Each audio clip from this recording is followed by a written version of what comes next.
요한3서 1장 2절 말씀입니다. 요한1서 1장 2절 말씀 제가 읽겠습니다. 사랑하는 자여, 내 영혼이 잘됨같이 내가 범사에 잘되고 강건하기를 내가 간구하노라. 사람들은 누구든지 자기가 생각하고 계획하고 또 소망하는 것들이 다 잘되기를 바라는 마음 간절할 겁니다. 그러나 세상 만사가 내 뜻대로 내 생각대로 그렇게 형통하게 잘 되지는 않습니다.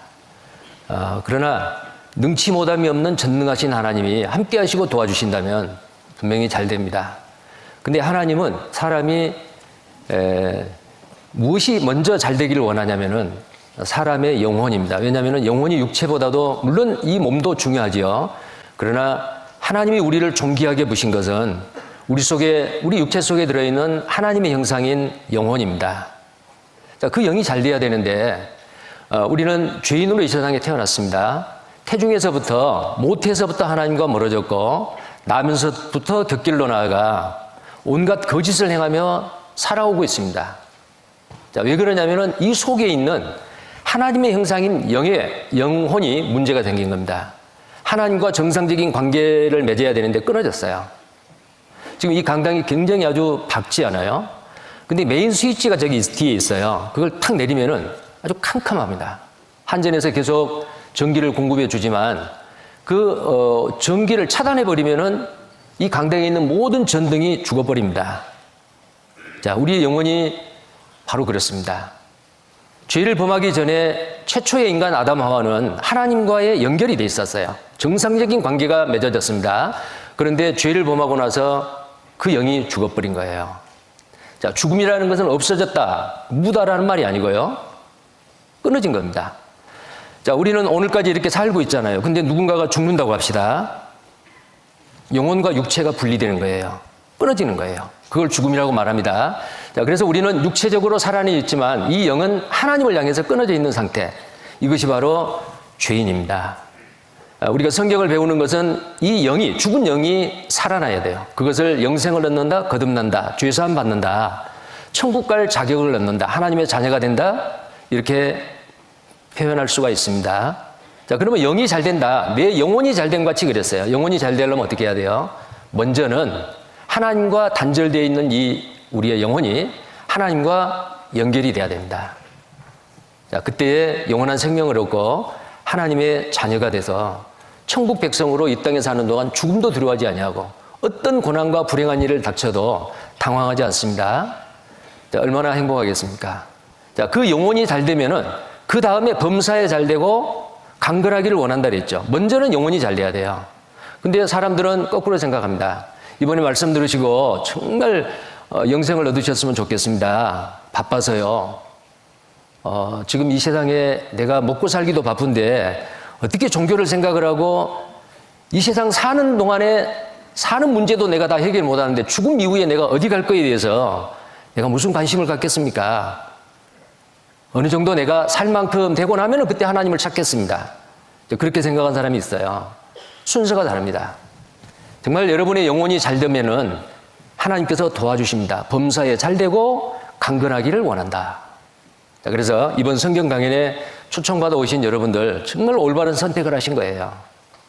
자, 이번 한 주간 동안 말씀을 끝까지 들으시고 이 영원한 생명을 얻으시게 되면 최고의 행복자가 됩니다. 어떤 사람은요, 자살하려고 한강에 뛰어내리려고 했는데 누군가가 말렸어요. 죽기 전에 할 일이 있다고. 그리고 그 일 하고 나서 자살해도 늦지 않다고. 뭔데요? 교회 와서 말씀 한번 들어보셔요. 근데 실제로 자살을 시도했던 사람이 누군가 그걸 막아줬어요. 그리고 말씀을 들었어요. 구원을 받았어요. 이제 한강에 가서 자살하십시오. 왜 내가 자살해요? 실제로 그런 사람이 있어요. 자, 이혼을 하려고 법원에 가서 이제는 서류만 주민센터에 갖다 내면은, 양쪽에서 내면은 이제 이혼이 성사가 되는 거예요. 그런데 그 서류를 넣기 전에 말씀 한 번만 듣고 이혼하세요. 그런데 그 부부가 말씀을 듣고 영혼이 잘 돼버렸어요. 정말 갈라지려고 했는데 이혼을 포기한 겁니다. 이혼에 실패했죠. 잘 된 거잖아요. 행복한 부부로 살아가고 있습니다. 그런 케이스도 있고요. 사업에 망한 사람, 정말 시루와 좌절에 빠져 있는 사람이 이 말씀을 듣고 영혼이 잘 됐습니다. 다시 재기합니다. 사업에 성공합니다. 자, 내 영혼이 잘 된 같이 범사에 잘 되고 강건하기를 원한다. 자, 하나님이 우리 사람에게 주시기를 원하는 그 축복은 먼저는 영혼입니다. 그 다음에 육신적으로 잘 되기를 하나님이 도와주시고 건강 문제 마찬가지입니다.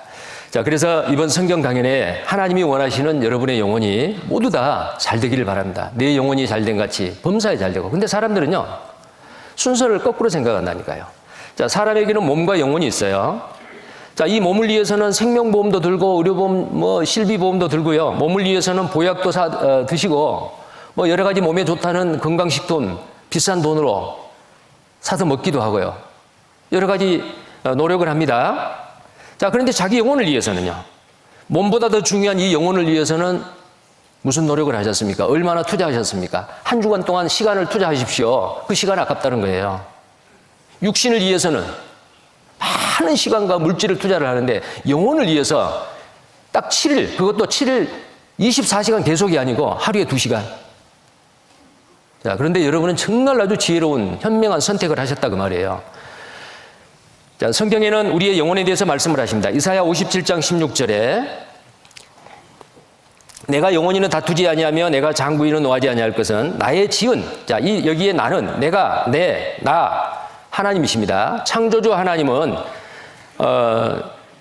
그 영과 혼이 내 앞에서 곤비할 감이니라.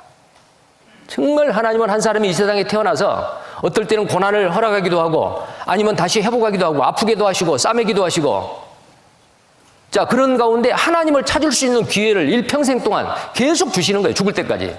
왜요? 사람 속에 들어있는 영혼을 그만큼 사랑하시는 겁니다.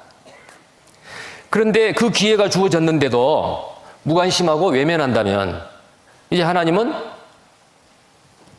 자유의지를 우리에게 주셨기 때문에 로봇이 아니에요. 사람 편에서 자유의지를 발동해서 올바른 것을 선택할 수 있도록 하나님은 기다리고 계십니다. 자, 사람 속에 있는 그 영과 혼이라 그랬죠. 영은 스피릿, 혼은 soul입니다. The spirit and the souls.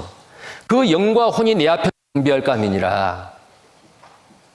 그래서 하나님께서 사람을 정말 아주 귀한 비싼 어떤 그 그릇을 다루듯이 완전히 깨지지 않도록 찬물과 도움물, 고난과 그 다음에 보호하심을 번갈아서 주시면서 인생을 사는 동안 하나님을 찾아 구원받을 수 있도록. 자, 여러분 지금 어느 단계에 와 계십니까? 고난 가운데 있습니까? 인생이 팍팍하고 어렵습니까? 기회입니다. 하나님을 찾아 내 영혼이 잘 될 수 있는 절호의 찬스라 그 말이에요. 이번 기회를 놓치시면 안 돼요. 어떤 분에게는 이번 성경 강연회가 내 인생의 마지막일 수도 있어요. 이번 성경 강연의 말씀을 듣고 구원을 받든지 구원을 받지 못하든지, 만약에 어떤 사고로 병으로 다음 성경 강연에 다음에 말씀을 들을 수 있는 기회가 나에게 오지 않는다면 어때요? 이번이 마지막이겠죠. 자, 그런 마음으로 이번 한 주간 동안 시간을 투자해 주셨으면 좋겠어요. 자, 그 다음에 데살로니가전서 5장 23절에도 하나님이 얼마나 우리 영혼을 사랑하시는가 보세요. 평강의 하나님이 친히 너희를 온전히 거룩하게 하시고 또 너희 온 영과 혼과 몸이 우리 주 예수 그리스도 강림하실 때에 흠없게 보존되기를 원한다. 예수님 재림하실 때에 우리의 영과 혼과 몸이 흠없이 보존되기를 원한다. 예수님 오시면은 이 불완전한 몸, 영광스러운 몸으로 변화돼서 천국에서 영원히 하나님과 함께 살 수 있는 썩지 아니할 몸, 죽지 아니할 몸, 늙지 아니할 몸, 아프지 않는 몸, 영광스러운 몸으로 변화됩니다. 근데 그 전에 그렇게 변화될 사람이 어떻게 돼야 되느냐? 먼저 영이 살아야 돼요. 하나님과 정상적인 관계를 맺어야 된다 그 말입니다. 자, 사람은 몸과 혼과 영으로 되어 있습니다. 우리 눈에 보이는 것은 몸이에요. 혼도 보이지 않고 영도 보이지 않습니다. 근데 몸의 욕구는 식욕, 성욕, 명예욕, 물질욕이에요. 혼의 욕구는 마음, 정신, 생각, 지정의입니다. 영의 욕구는 뭘까요? 하나님을 찾고자 하는 마음, 종교심이죠. 그 다음에 양심이에요. 양심이 있기 때문에 죄 용서를 받지 못하면 마음이 불편해요. 편안하지 않습니다. 그 다음에 영혼을 사모하는 마음이 있어요. 왜냐하면 하나님이 우리에게 동물은 죽음으로 끝이요. 그러나 사람은 죽음으로 끝이 아니고 영원한 세계로 가야 돼요. 지옥을 가든지 천국을 가든지. 그래서 사람 속에 이 영은 영원한 천국을 사모하게 돼 있어요. 자, 이 욕구가, 영의 욕구가 해결되지 않으면은 아무리 육신의 욕구, 혼의 욕구가 만족이 돼도 행복한 사람이 아닙니다. 그래서 이 영의 욕구가 채워지지 않으면은 인생에 갈등을 하고 고민을 하다가 어떤 사람은 스스로 인생을 포기하고 자살해버려요. 그러니까 이 영의 욕구를 충족시키는 그 일이 뭐냐? 영혼이 잘 되는 일입니다. 이번 바로 그 기회가 왔습니다. 스가랴 12장 1절에도 사람 안에 심령을 지으신 자 하나님입니다. 심령이 뭐예요? 더 스피릿, 영입니다. 이 영은 바로 하나님의 형상입니다. 야고보서 2장 26절에도 영혼 없는 몸이 죽은 것 같이. 그건 무슨 말이요? 한 사람이 죽었습니다. 그 육체 속에 들어있는 영혼이 빠져나와요. 자기 육체를 내려다봅니다. 그리고 하나님 만나러 가요. 구원받지 못했으면 심판받고 음부에 들어가고, 구원을 받은 사람은, 영생 얻은 사람은 낙원에 들어갑니다. 그리고 나중에 영과 몸이 함께 만나서 영원한 천국이나 영원한 지옥으로 가게 됩니다. 죽음이라고 하는 것은 바로 뭐냐면은 영혼이 없는 몸, 시체요. 시신이죠. 자, 여기에 많은 사람들이, 어제 제가 말씀드렸죠. 전 세계적인 통계로 약 1억 명이 임사체험, 근사체험을 했어요. 모리스 롤링스 박사, 미국의 34대 아이젠하워 대통령 주치의입니다. 심폐소생술의 세계적인 권위자였어요. 그런데 자기 환자 120명이 임사체험을 들었어요. 자기가 확인했어요. 결론을 내렸습니다. 죽음은 끝이 아니라 영원한 곳을 향한 출발이다. 새로운 인생의 출발이에요. 나의 죽음을 바라보았다. 자기의 시체를 내려다보는 겁니다. 죽음의 터널 뒤에 신과 빛의 세계였다. 죽음 뒤에 또 다른 세계가 있다. 밝은 빛, 평화로운 감정, 붕 떠오르는 느낌. 자, 사후세계 존재함을 몸소 체험했다는 사람이 많습니다. 이 세상 후의 세상. 자, 150명이 증언합니다. 닥터 레이몬드 무디라고 하는 이분은 이런 책을 썼어요. 타임지의 화제거리 베스트셀러가 된 거죠. 자, 이 사람은 이렇게 증언하고 있습니다. 우리나라 EBS에서 방송을 했어요. 보시겠습니다. 1975년 미국의 철학 박사이자 정신과 의사인 레이먼드 무디 주니어 박사가 쓴 사후세계란 책이 발간됩니다. 이 책은 단번에 대중의 이목을 끌며 내세에 대한 폭발적인 관심을 불러일으켰습니다. 레이먼드 무디 주니어 박사는 근사체험을 경험한 150명의 사례를 모아놓은 이 책을 통해 Near Death Experience, 즉 근사체험이란 말을 처음 사용했죠. 우리 아미오나는 300mg 준비해. 이렇게 의학적으로 죽었다가 다시 살아난 사람들이 말하는 근사체험은 사후세계의 존재를 입증하는 증거일까요? 자, 하나, 둘, 셋, 이렇게. So we know that after a mean of 15 to 20 seconds, the brain function has totally ceased. And then in that very moment, patients can have the enhanced consciousness with cognition, with emotions. But when the brain doesn't function at all, people can have enhanced consciousness. That starts the question, how is it possible? And that's a very important aspect of scientific research for NDE. 의학적 죽음으로 뇌파가 멈춘 상태에서 의식을 가지고 특별한 경험을 한 후 다시 깨어나서 그 기억을 이야기한다는 것이 가능한 것일까요? En vervolgens schiet ik in een tunnel. En ik word opgewacht door een wezen. And so wonderful that I didn't want to come back up. 근사체험을 할 때 겪는 여러 항목들을 세세하게 분류하고 중요성에 따라 점수를 매겼죠. 죽었다는 사실을 알아차렸는지. Wat ik ervaren heb is dat ik plotseling het gevoel had dat ik doodging, zonder dat gevoel te kennen. 긍정적인 감정을 느꼈는지. Liefde, warmte en alles is goed. Ja, wat wil je nog mooier? Dat is zoiiets fantastisch. 신체와 영혼이 분리되는 체외 이탈을 경험했는지. 플래시가 터지는 듯한 느낌과 함께 빠른 속도로 몸을 빠져나와 나선을 통과했습니다. 제 삶을 한 편의 영화처럼 보았습니다. 삶에서 가장 행복했던 순간과 힘든 순간도 봤죠. 이외에도 터널을 통과하는 듯한 경험을 했는지, 커다란 빛과 마주했는지 등의 항목들이 있습니다.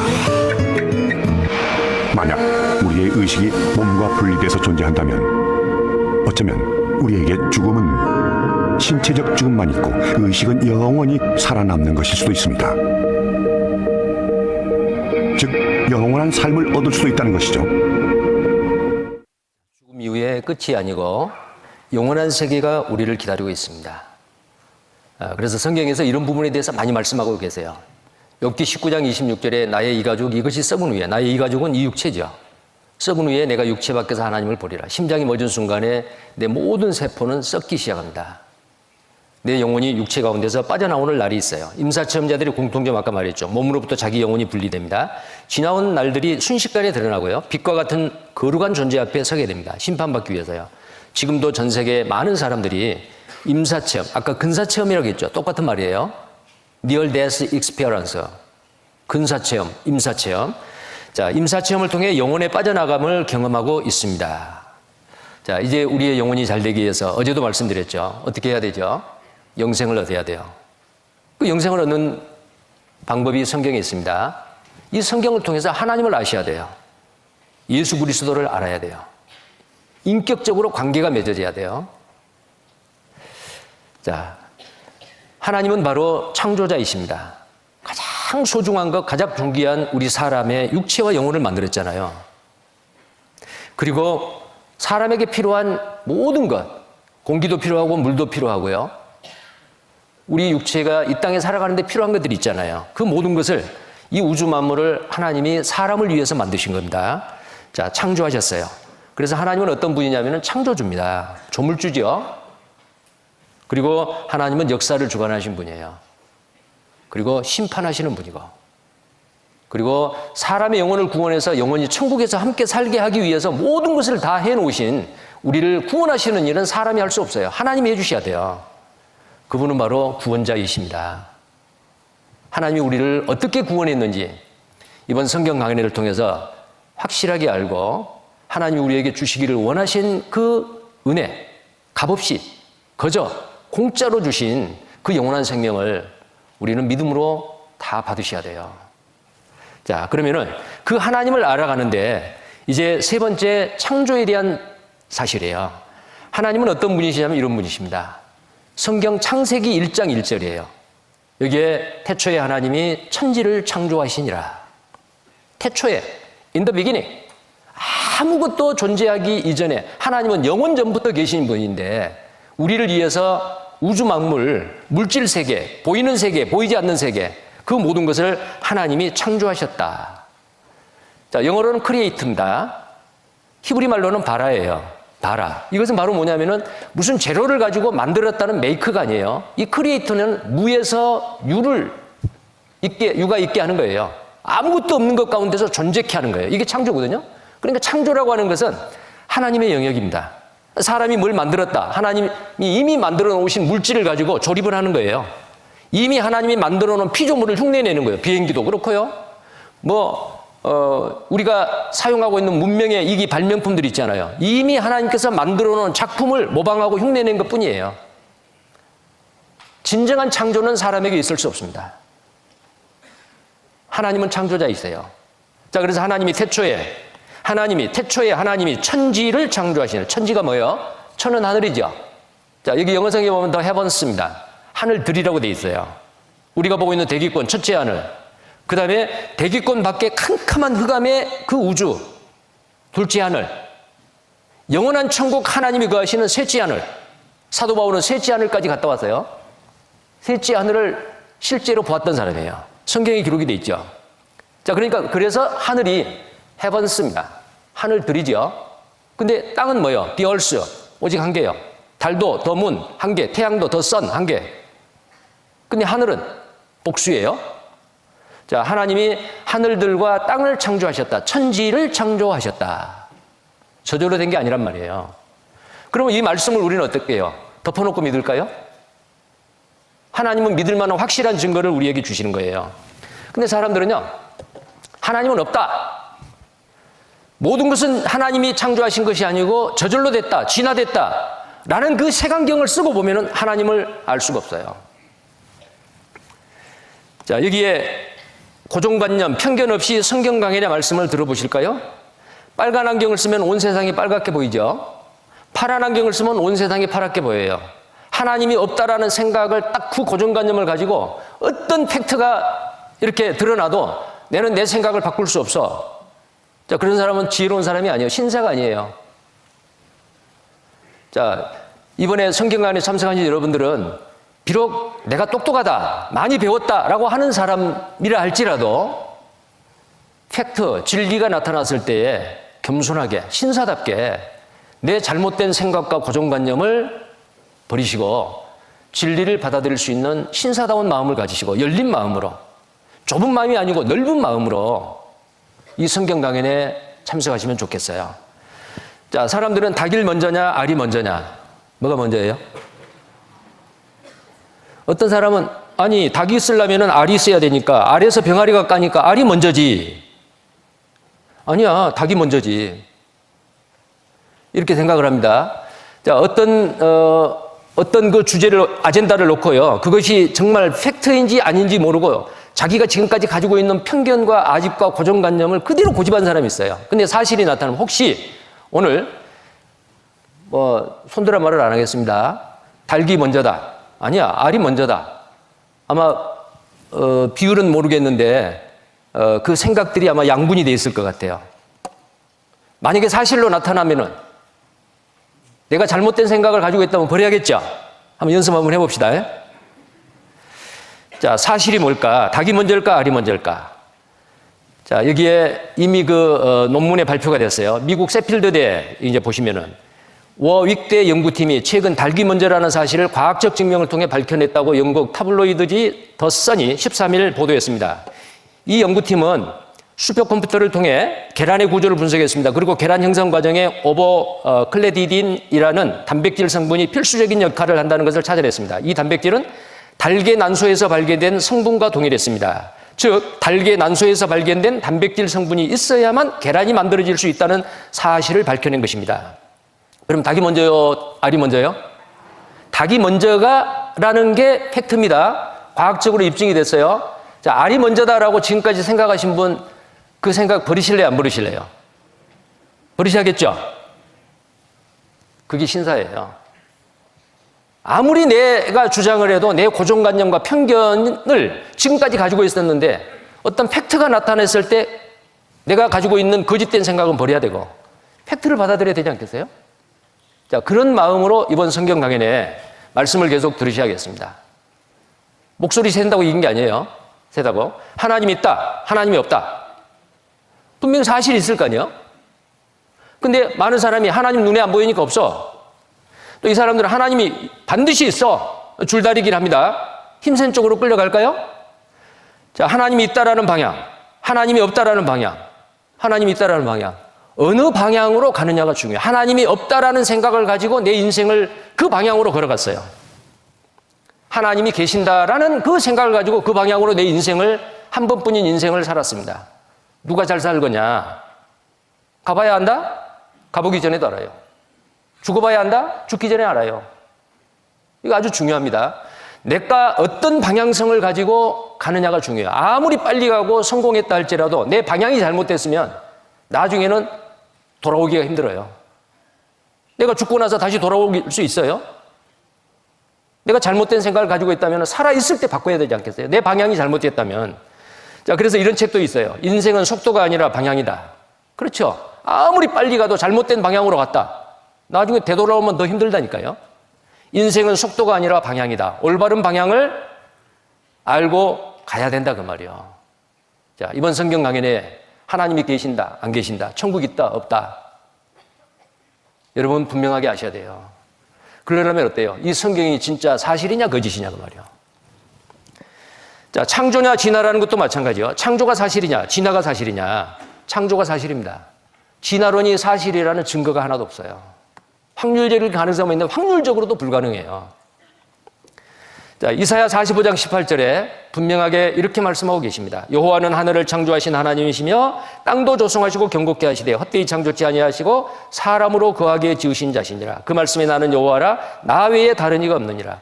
하나님이 하늘을 창조하시고 땅을 만들었는데 이 땅을 만들 때는 뭐 태양이나 달이나 별이나 다 하나님이 목적에 의해서 만들었지만 이 땅은 특별하게 만들었어요. 땅이 뭐요? The Earth, 지구입니다. 이 지구는 특별히 하나님의 형상대로 지음받는 우리 사람이 살 수 있는 조건을 다 갖추어서 만들어놨어요. 그 조건이 몇 가지냐면 20만 가지예요. 20만 가지. 자, 그래서 정말 창조주 하나님, 쥐나가 아니고 저절로 된 게 아니고 창조주 하나님이 계시고 그 창조주 하나님이 목적을 가지고 모든 게 어떤 목적을 위해서 만들었다.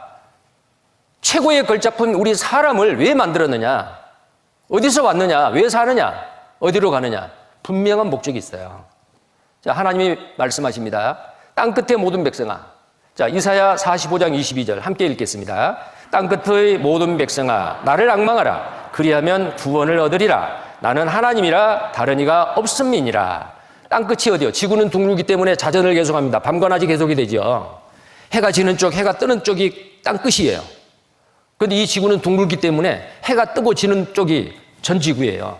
땅끝의 모든 백성하면 전 지구에 살고 있는 모든 인생들아, 사람들아, 여호와를 앙망하라. 그리하면 구원을 얻으리라. 여호와, 창조주 하나님을 앙망하라. 그 말은 우러러 바라보고 믿으라. 그 말이에요. 뭘 행하라는 말이 아니에요. 앙망하라, 쳐다보라. 그 말이에요. 이게 믿는 거거든요. 그리하면 구원을 얻으리라 라고 말했어요. 자, 그 하나님은 창조주인데 이 하늘 아래 땅 아래 땅 위에 하늘과 땅을 창조치 아니하는 신은 망하리라 그랬어요. 참으로 신이 되려면, 참신이 되려면 창조주여야 한다 이 말이에요. 창조주. 자, 에레미야 10장 10절 11절입니다. 오직 여호와는 참 하나님이시여.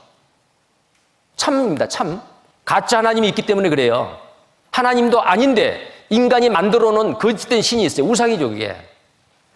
사실은 하나님이요. 우상은 다 죽어 있어요. 숨도 못 쉬어요. 말도 못 해요. 복도 주지 못하고 화도 주지 못해요. 근데 사람의 손으로 만드는 그 우상 앞에 가서 절합니다. 복 달라고. 썩은 고목나무만 봐도 아, 저기에 무슨 신이 있겠지. 복 달라고 빌어요. 죽어 있어요. 이상하게 생긴 돌, 바위 그 앞에 가서 아들 하나 낳게 해달라고 기도해요. 정월 대보름 날 그 떠오르는 동쪽에서 떠오르는 달을 보고 소원을 빌어요. 아침에 떠오르는 일출하는 태양을 보고 소원을 빌어요. 무생물이요, 그건. 살아있는 게 아니에요. 참 신이 되려면, 참 하나님이 되려면 살아있는 하나님이 돼야 됩니다. 그리고 그 하나님은 영원하신 분이에요. 몇백 년, 몇천 년, 몇억 년 살다가 죽어버리는 그런 신이 아니란 말이에요. 영원한 왕이시라. 그 진노하심에 땅이 진동하며 그 분노하심을 열방이 능히 당치 못하느니라. 너희는 이같이 그들에게 이르기를 천지를 짓지 아니한 신들은 조물주가 아니고는 신이 아닙니다. 이 하늘 아래서 망하리라. 천지를 지은 신만이 진짜 신이다 그 말이에요. 근데 천지를 지은 신은 여호와 하나님, 유일신, 하나밖에 없는 신, 하나님이에요. 히브리 말로는 여호와, 여호와입니다. 영어로는 God, 우리말로는 하나님이에요. 자, 그 하나님이 천지 만물을 창조했습니다. 우주와 지구를 창조했어요. 우주는 뭐예요? 천장원에 보면 지부, 집주 그러죠. 우는 집이에요. 주도 집이에요. 이 거대한 집, 얼마나 큰지 그 크기를 지금도 알 수 없어요. 왜? 하나님은 이 우주보다 더 크신 분이기 때문에. 자, 이 우주를 하나님이 창조하셨습니다. 히브리서 3장 4절에 집마다 지은이가 있으니 만물을 지으신 이는 하나님이시라. 자, 이 지구상의 각 나라에 아주 뛰어난 건축물들이 많지요. 자, 시드니에 있는 오페라 하우스입니다. 야, 이런 건물을 어떻게 설계를 하고 어떻게 이렇게 건축을 했을까? 좀 신기할 따름이에요. 그 외에도 많이 있죠. 아주 높은 빌딩. 우리나라에서 최고의 건물은 아마 잠실에 있는 롯데타워일 거예요. 555m, 123층이가 되죠. 우리나라에서 제일 높은 건물이에요. 자, 그런데 사람이 아무리 잘 만들어 놓은 집도 언젠가는 쓰러져서 재건축해야 돼요. 근데 하나님이 만들어 놓은 태양과 지구, 지금까지도 얼마가 됐는지도 모르고요. 지금도 운행하고 있습니다. 자, 이 건물은 만든 사람이 있어요. 왜? 설계자가 있고 건축가가 있거든요. 이 우주, 우리가 살고 있는 이 태양계. 자, 롯데타워죠? 설계자가 있습니다. 설계도가 있어요. 그러면 설계도를 그리는 설계자가 있죠. 보통 사람이 아닙니다. 지혜와 능력이 보통 사람보다 뛰어난 사람이요. 그 분야에 대해서 전문가지요. 자, 이 우주를 정말 무수히 많은 별들, 근데 부딪히지 아니하고 정확하게 자기가 가는 궤도를 따라서 운행하라고 했습니다. 하나님이 다 정해놓으셨어요. 너는 이렇게 돌아라. 너는 이렇게 돌아라. 너는 빨리 돌아라. 너는 좀 늦게 속도를 늦춰서 돌아라. 그런데 이 무수히 많은 별들이 만약에 저절로 우연히 생겼다면 뒤죽박죽 지금도 하늘에서 번쩍번쩍 불이 튀겠죠. 왜? 별들이 부딪혀가지고. 근데 그렇게 무수히 많은 별들이 부딪히질 않습니다. 하나님이 정해놓으신 법도에 따라서 운행이 됩니다. 자, 하나님께서 천지 만물을 창조하실 때 태초에 하나님이 천지를 창조하시니라. 첫째 날 빛이 있으라 하심에 빛이 있었다. 자, 성경을 한번 보시겠습니다. 창세기 1장을 보시죠. 1장 3절입니다. 1장 3절부터 성경을 한번, 자, 이 부분은 성경을 직접 한번 보시기 바랍니다. 창세기 1장 3절 하나님이 가라사대 빛이 있으라 하심에 빛이 있었고 그 빛이 하나님의 보시기에 좋았더라. 하나님이 빛과 어둠을 나누사 빛을 낮이라 칭하시고 어둠을 밤이라 칭하시니라. 저녁이 되며 아침이 되니 이는 첫째 날이니라. 첫째 날에 하나님은 빛을 만드셨습니다. 자, 그 다음에 둘째 날입니다. 둘째 날 6절에 하나님이 가라사대 물 가운데 궁창이 있어 물과 물로 나뉘게 하리라 하시고, 자, 그 다음에요 8절입니다. 하나님이 궁창을 하늘이라 칭하시니라. 저녁이 되며 아침이 되니 이는 둘째 날이니라. 참 좋았더라라는 말이 둘째 날이 없어요. 왜요? 궁창 위의 물과 궁창 아래의 물, 이 궁창은 대기권이에요. 아마 이 둘째 날 이 공중 권세 잡은 자 악한 마귀 타락한 천사 루시퍼와 그를 따르는 3분의 1의 천사가 이 공중에 이 지구에 내려왔을 습니다. 좋았다는 말이 없어요. 궁창 위의 물과 궁창 아래의 물 나뉘게 하라. 다른 날에는 전부 다 좋았더라. 셋째 날에는 좋았다는 말이 2번이나 있어요. 여섯째 날에도 좋았다는 말이 2번이나 있어요. 그리고 여섯째 날에는 그 2번 중에서 참 좋았더라, 심히 좋았더라고 되어 있어요. 자, 그 다음에 셋째 날입니다. 셋째 날입니다. 하나님이 가라사대 천하의 물이 한 곳에 모이고 묻이 드러나라 하심에 그대로 되니라. 하나님이 묻을 땅이라 칭하시고 모인 물을 바다라 칭하시니라. 하나님의 보시기에 좋았더라. 바다와 육지가 나눠졌어요. 물로 다 덮어 있었는데 육지가 드러나고 물이 한 곳으로 모였습니다. 그 모인 물을 바다라, 육지를 묻이라, 땅이라 칭하셨습니다. 보니까 하나님이 좋았더라. 그리고 드러난 그 육지에 각기 종류대로 식물을 내라. 하나님이 땅에 식물을 만들었어요. 또 좋았더라. 셋째 날에 좋았다는 말이 2번이나 있잖아요. 자, 12절입니다. 땅이 풀과 각기 종류대로 씨 맺는 채소와 각기 종류대로 씨 가진 열매 맺는 나무를 내니 하나님의 보시기에 좋았더라. 저녁이 되면 아침이 되니 이는 셋째 날이니라. 셋째 날 좋았다는 말이 2번이나 있잖아요. 14절입니다. 하나님이 가라사대 하늘의 궁창에 광명이 있어 주야를 나뉘게 하라. 또 그 광명으로 하여 징조와 사시와 일자와 연한을 이루라. 18절입니다. 주야를 주관하게 하시며 빛과 어둠을 나뉘게 하시니라. 하나님의 보시기에 좋았더라. 19절에 이는 넷째 날이니라. 넷째 날이 나오죠. 그 다음에 20절, 다섯째 날에는 동물들을 만들어요. 각기 종류대로 동물들을 만드십니다. 20절, 하나님이 가라사대 물들은 생물로 번성케 하라. 땅이 하늘의 궁창에는 새가 나르라 하시고 하나님이 큰 물고기와 물에서 번성하여 움직이는 모든 생물을 그 종류대로 날개 있는 모든 새를 그 종류대로 창조하시니 하나님의 보시기에 좋았더라. 먼저는 물고기를 먼저 만들었어요. 그 다음에 나르는 조류 새를 만들었어요. 보시기에 좋았더라. 그리고 땅에 기는 동물들 각기 종류대로 만듭니다. 자, 23절. 자, 다섯째 날에는 이제 물고기와 조류를 만들잖아요. 좋았더라라고 되어 있어요. 다섯째 날이죠. 그 다음에 24절입니다. 하나님이 가라사대 땅은 생물을 그 종류대로 내되 육축과 기는 것과 땅의 짐승을 종류대로 내라 하시고 그대로 되니라. 25절 끝부분에 하나님의 보시기에 좋았더라. 자, 동물을 다 종류대로 만들었죠. 그 여섯째 날 사람을 만들었는데 26절입니다. 자, 우리 사람을 만들었어요. 하나님이 가라사대 우리의 형상을 따라 우리의 모양대로 우리가 사람을 만들고 그리고 바다의 고기와 공중의 새와 육축과 온 땅과 땅에 기는 모든 것을 다스리게 하자 하시고 하나님이 자기 형상 곧 하나님의 형상대로 사람을 창조하시되 남자와 여자를 창조하시고 하나님이 그들에게 복을 주시며 그들에게 이르시되 생육하고 번성하여 땅에 충만하라. 땅을 정복하라. 바다의 고기와 공중의 새와 땅에 움직이는 모든 생물을 다스리라 하시니라. 그 다음에 31절이에요. 하나님이 사람 만드시고 난 다음입니다. 31절 같이 읽겠습니다. 하나님이 그 지으신 모든 것을 보시니 보시기에 심히 좋았더라. 저녁이 되며 아침이 되니 이는 여섯째 날이니라. 자, 이렇게 해서 하나님의 창조의 역사가 창세기 1장 그 마지막 절에서 끝납니다. 하나님이 만들어 놓으신 걸 보시고 심히 좋았더라. It was very good. 심히 좋았더라. 자, 이 심히 좋았더라. 사람도 좋았더라. 그런데 그 두 사람이 에덴 동산에서 죄를 지었어요.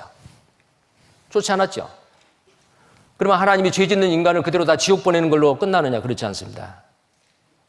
죄인을 다시 구원해서 천국에서 영원히 살 수 있도록 신라곤을 낙원으로 회복하는 일을 하나님이 지금도 하고 계셔요.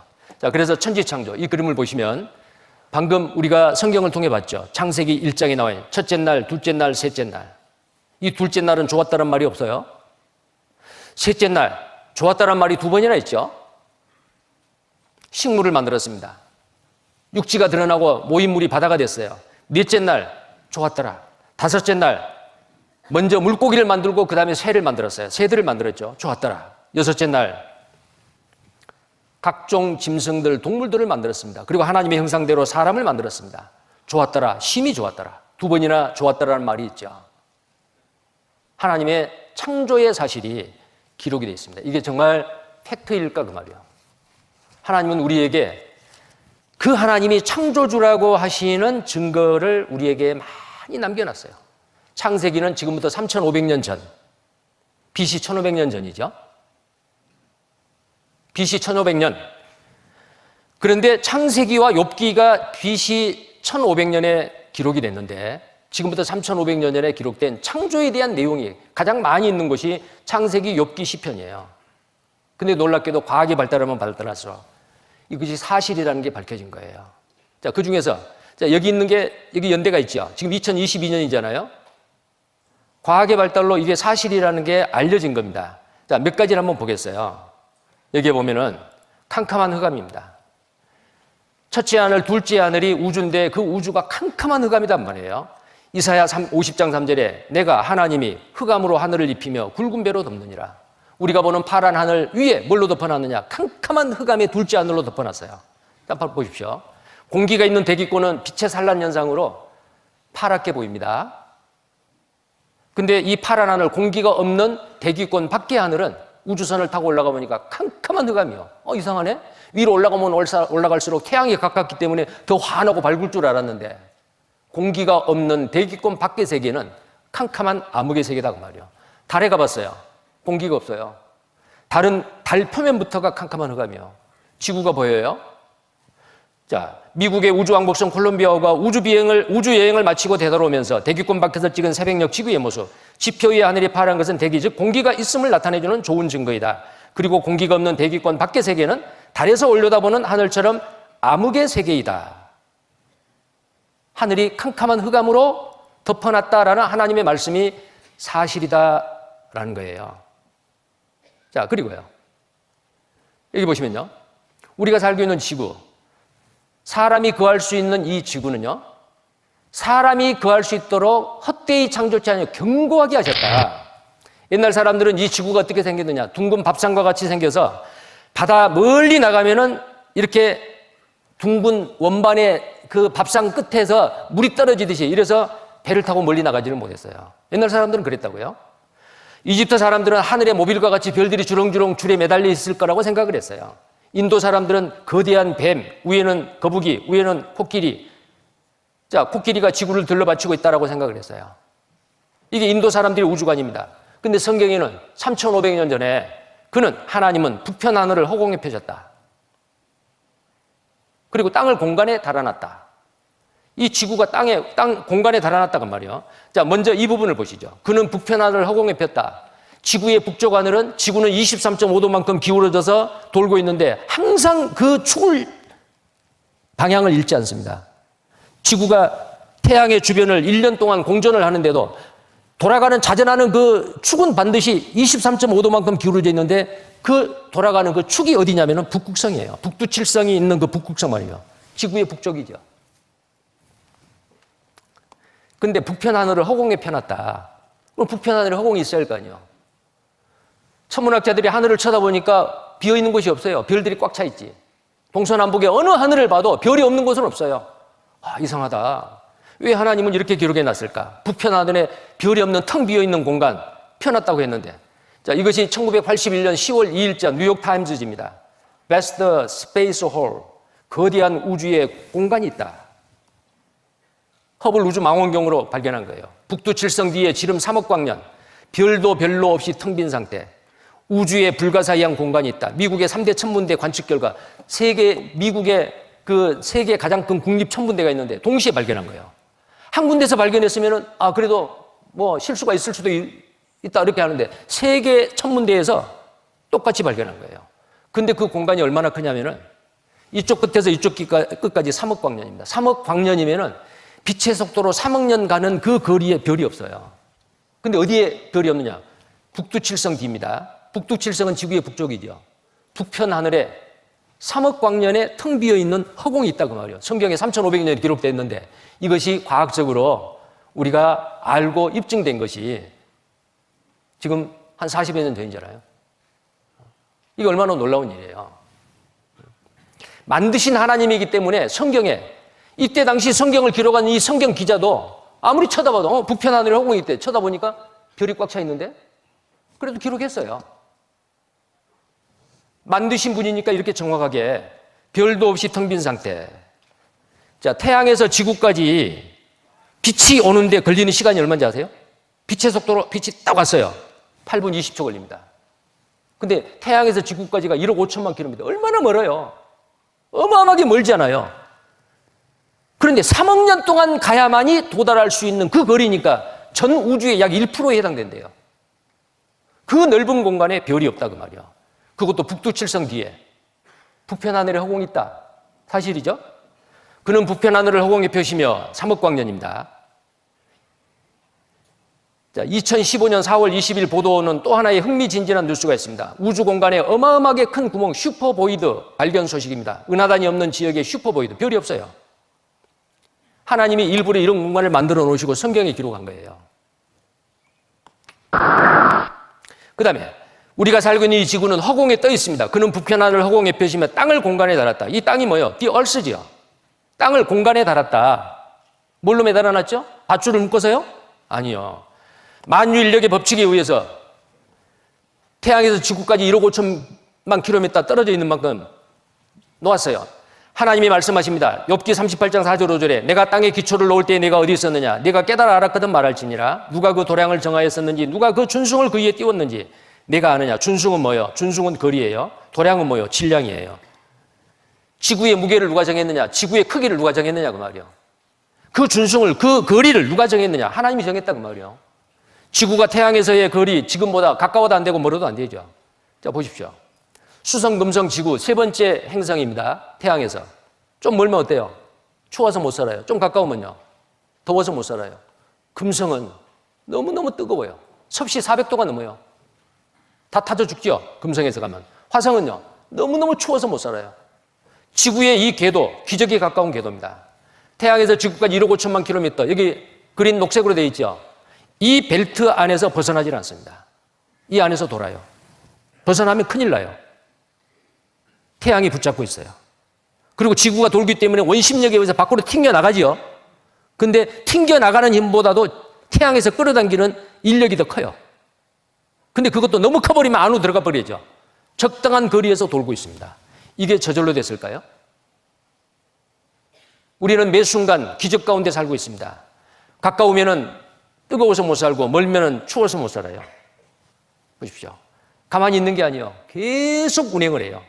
어마어마한 속도로 운행을 하고 있습니다.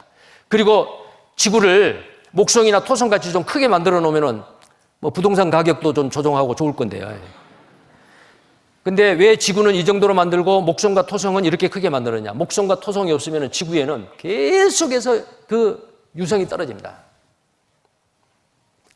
그래서 목성과 토성에는 해성이 떨어져서 난 자국들이 굉장히 지금도 많아요. 목성과 토성이 지구에서 사람이 살 수 있도록 보호해주고 있습니다. 자, 지구의 위치 1억 5천만 킬로미터죠. 이 위치에 있어야만이 액체 상태의 물이 존재할 수가 있어요. 좀 안으로 들어가면 물이 다 증발해버려요.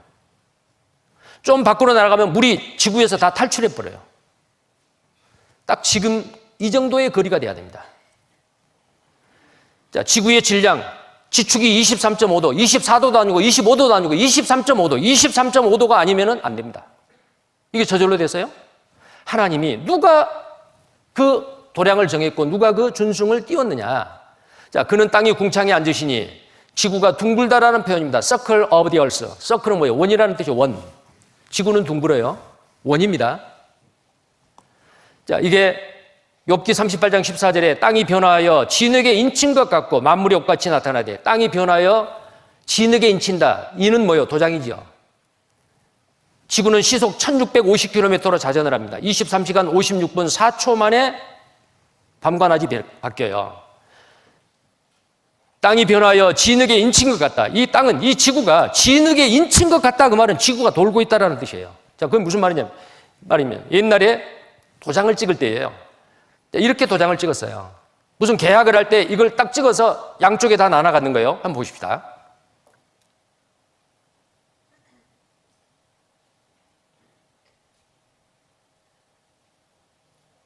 자, 이 도장이 원통형으로 돼서요. 한 바퀴를 뺑 돌리면 이 도장이 원통형의 도장에 새겨져 있는 글이나 문양이 그대로 진흙에.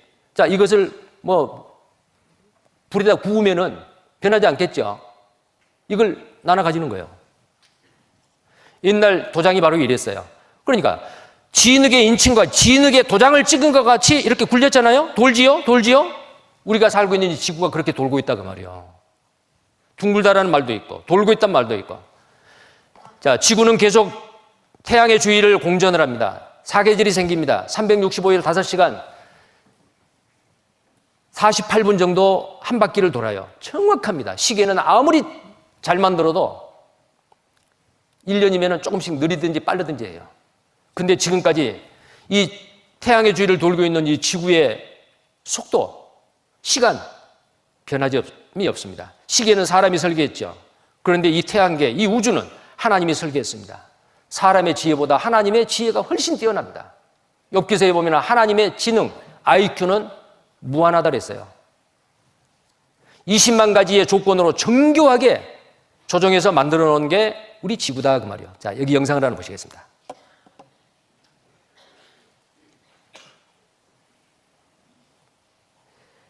사운드가 안 나와요.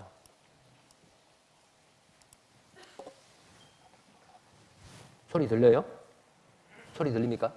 안 들려요? 어제까지는 잘 나왔는데요. 선을 타고 대기권 밖으로 30km만 나가봐도 지구에서 살면서는 몰랐던 대기의 중요성을 실감하게 됩니다. 특히 사람의 몸이 그 속에서 보호되고 있다는 사실 말입니다.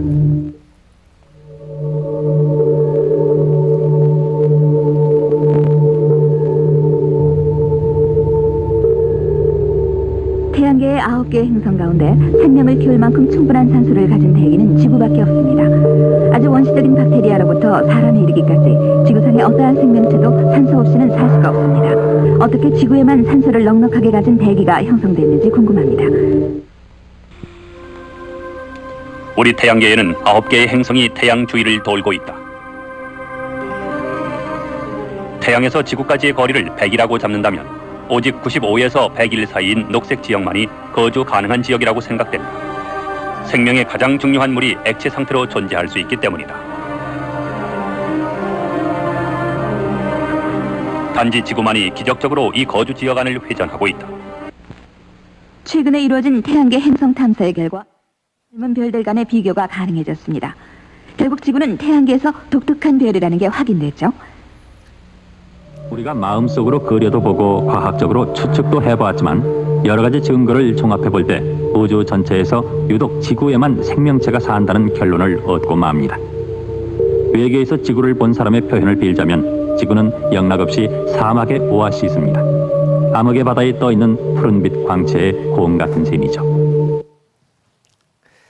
예, 이 지구에만이 생명체가 존재할 수 있다. 하나님이 그렇게 만드셨기 때문에 그렇습니다. 자, 그리고 우리가 살 수 있는 모든 20만 가지의 조건 중에서 번개도 마찬가지죠. 여름에 소나기가 내릴 때 번개 치죠. 자, 근데 그 번개가 무슨 일을 한다는 게 성경에 기록되어 있습니다. 3,500년 전 욥기서 36장 30절 31절에 그가 번개빛으로 자기의 사면에 두르시며 바다 밑도 가리우시며 이런 것들로 만민을 징벌하시고, 자, 죄 짓는 사람 벌 주는데 이 번개 내성으로 사용을 해요. 이런 것들로 식물을 풍기죠. 두 번째는 동물이나 사람에게 푸드, 먹을 것을 준다 그 말이에요. 번개가 우리에게 먹을 것을 준다? 이해가 안 되죠. 근데 성경에 이렇게 그게 돼 있어요. 그런데 정말 이것이 무슨 말일까? 과학의 발달에 의해서 이 말씀이 사실이라는 게 알게 됐어요. 보십시오. 번개가 칩니다. 엄청난 전기 에너지가 발생하죠. 이 전기로 인해서 공기 중에 78%의 질소를 질산비료로 만들어요. 번개는 생명체의 최대 질소원이다. 산소가 없이는 사람이 살 수 없어요. 그러나 질소가 없이는 생명체 자체가 존재할 수 없습니다. 동물이나 사람의 몸을 이루고 있는 근육, 뼈, 단백질이 많아요. 근데 주성분이 질소예요. 공기 중에 있는 질소가 우리 몸에 온 거예요. 자, 그래서 1년에 약 10억 톤의 질산비료를 만들어 이 세상에 뿌려줌으로 식물이 그 질산비료를 먹고 열매나 잎사귀나 이런 걸 내서요. 식물을 자라게 해서 동물이나 사람에게 먹을 푸드, 음식물을 만들어준다 그 말이에요. 자, 여기 보십시오. 자, 질소가 78%죠. 산소가 20.95%, 나머지 가스예요. 자, 근데 이 질소가 전기 에너지 번개에 의해서 이런 과정을 거쳐요. 여기에 질산이 됩니다. 여기는 구름에 있는 물방울도 역할을 합니다. 공기 중에 있는 78%의 질소, 산소. 자, 그래서 이 질산비료가 만들어져서 땅에 내려와요. 누군가가 여기에 가서 비료학원 걸음을 주지 않았어요. 근데 이 바위 꼭대기에 소나무가 잘 자라고 있습니다. 만약에 번개가 없으면, 비료를 뿌려주지 않으면 이 식물이 잘 살 수가 없어요. 자, 하나님이 다 걸음 주어서 키우고 있습니다. 자, 우리 조상들은 이걸 과학적으로는 설명할 수 없었습니다. 그러나 경험으로 알았어요. 번개 잦으면 농작물 20% 증수, 천둥 번개 잦으면 풍년이 든다라는 속담도 있어요. 자, 여기 한번 보시죠. 식물을 인공적으로 재배하려면 많은 공부가 필요하고 손도 많이 갑니다. 그런데 자연에서는 관리하는 사람이 없이도 식물이 정말 잘 자랍니다. 왜일까요? 그래서 오늘은 지상의 모든 식물에 비료를 뿌려주는 하늘의 농부인 번개에 대해 이야기해보려고 합니다. 지구 대기의 78%는 질소로 대기 공기 성분 중 가장 많은 양을 차지하고 있습니다. 그리고 식물이 이용하는 비료 또한 질소이죠. 질소 자체는 식물이 이용할 수 없기 때문에 질소를 식물이 이용 가능한 형태인 암모늄 이온 또는 질산염으로 바꾸어줘야 합니다. 뿌리옥 박테리아는 땅으로 녹아든 질소를 흡수해서 암모늄 이온으로 전환합니다. 이것을 질소 고정이라 합니다. 전환된 암모늄 이온은 식물이 바로 흡수하기도 하지만 질화균 등에 의해 질화작용을 거쳐 질산염으로 산화되어 식물이 이용하게 됩니다. 그리고 오늘의 주제인 번개 또한 식물이 이용 가능한 질산염을 만듭니다. 구름에서 번개가 칠 때 번개의 초고압 전류에 의한 강력한 공중방전으로 대기 중의 질소와 산소가 질산염 등으로 결합하여 비와 함께 땅으로 떨어져서 식물이 이용 가능한 비료가 되는 것입니다. 비는 식물의 주식인 질산염을 포함한 양액이었습니다. 역사적으로 번개는 무서운 징벌의 상징이었습니다. 사실 대지의 수많은 수목에 비료를 뿌려주는 역할을 하고 있었는데 말이죠. 자, 이런 내용이 이렇게 영상으로 만들어지는 것은 1995년 최근에 만들어요. 1995년까지는 번개가 질산비로 만들어서 식물이 자랄 수 있도록 뿌려주고 있다. 그거 몰랐어요. 근데 성경에는 지금부터 3,500년 전 욥기서에 아까 보셨죠? 3,500년 전에 기록된 이 성경 말씀에 번개가 우리에게 식물을 풍비해 준다. 먹을 것을 준다 그 말이에요. 얼마나 과학적인 표현이에요. 하나님은 과학자이십니다. 성경은 사실이죠. 식물을 자, 그 다음에요. 여러분, 며칠 전이에요. 5월 12일입니다. 지금 오늘 5월 17일이죠. 지금부터 5일 전이에요. 아마 뉴스를 보신 분은 아실 거예요. 우리가 살고 있는 이 태양계에 최초로 이 은하 중심부에서, 우리가 살고 있는 이 은하잖아요. 은하 중심부에서 거대한 블랙홀을 발견했어요. 태양 질량의 약 65억 배라고 해요. 근데 지금부터 3년 전에 2019년도에 2019년 4월 10일 날 발표를 했어요. M87이라고 하는 최초로 블랙홀을 촬영을 했습니다. 지구만한 크기의 가상 망원경, 그 망원경을 통해서 우리나라 천문학자들도 그 과학자들도 거기에 그 작업에 참여를 했죠. 이번에도 마찬가지예요. 근데 성경에 지금부터 1900년 전에 떠돌이 별들, 그 많은 별 중에서 하나님이 정해놓으신 그 궤도를 따라 운행을 해야 되는데 가끔 자기 궤도를 이탈하는 별이 있어요.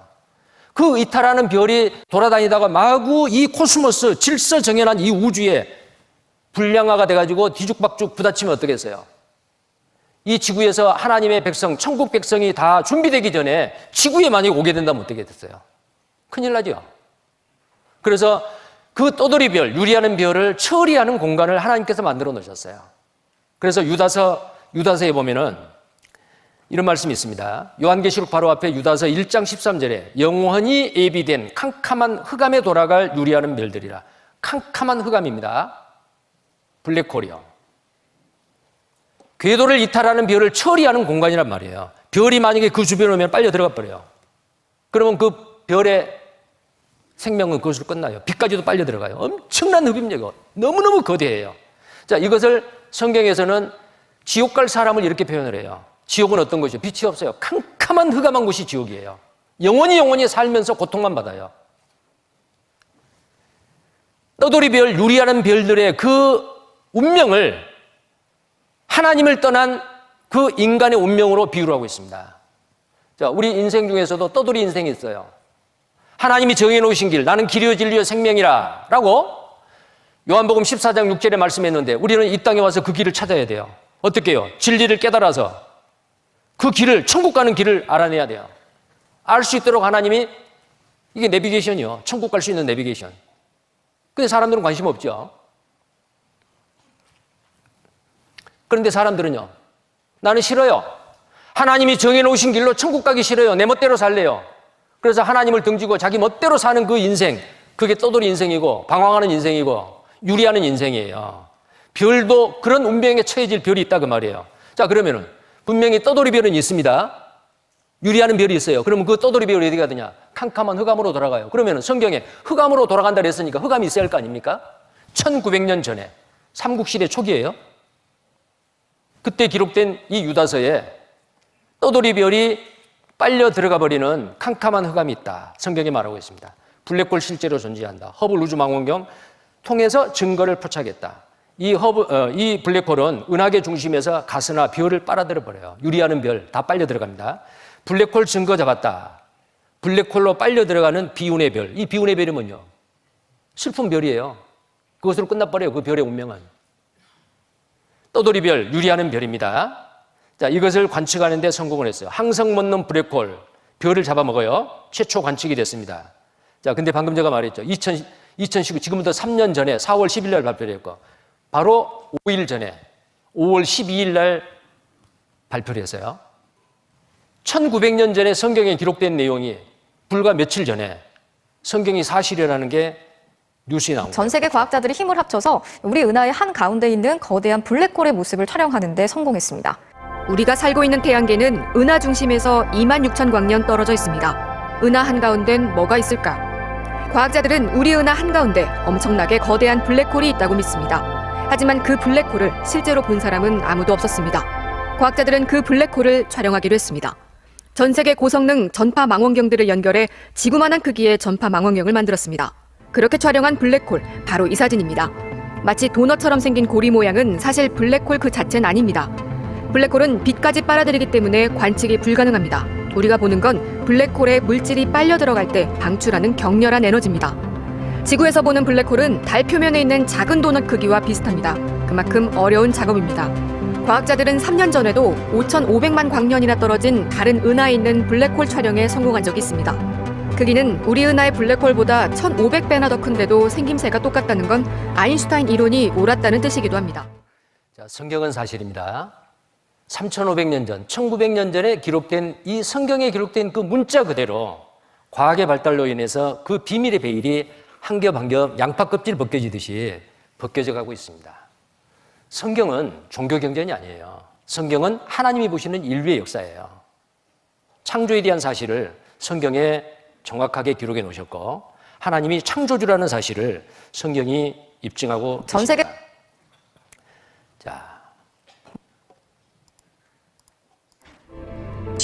자, 그다음에요.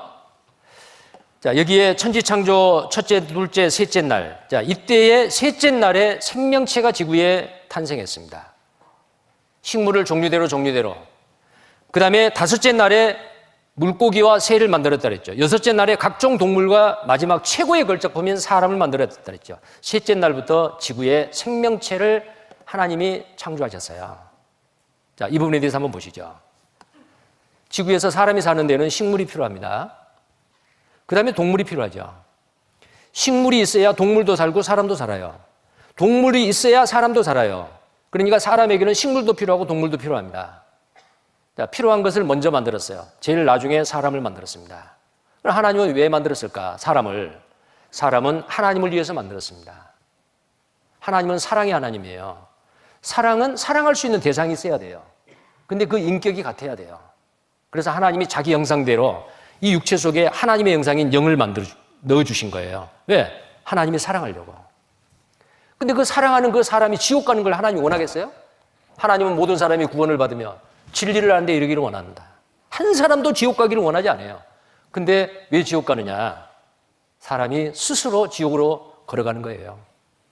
하나님 모든 사람 구원받기를 원하는데 말입니다. 자, 창세기 1장 26절에 여기 식물부터 한번 좀 보시죠.